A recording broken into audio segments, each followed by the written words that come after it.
Год 9 проявлений в минусе. Конечно, это же год под управлением планеты Марс. И в этом году, как я сказал, будет очень много эмоций. Эмоциональное состояние будет человека. Человека будет качать на эмоциях. И на этих эмоциях человек будет много проявлять, скажем, агрессии, ярости. Человек захочет в этом году победить всех и вся. Это значит, что такое победа? Победа – это при любых обстоятельствах отстоять любым путем свою точку зрения, даже через агрессию.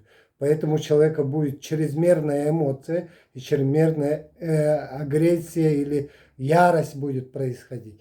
Поэтому отрицательная сторона – это вот как раз человек впадать будет вот такие вот, в такое состояние, и после этого у человека будет, конечно же, эмоциональное выгорание. Человек ничего не будет хотеть, как будто вся жизнь разрушается, будет такое чувство. Все, что вы строили в эти годы, как будто все куда-то уходит. И это будет так казаться. Поэтому наша задача в год 9 заняться полностью своим здоровьем.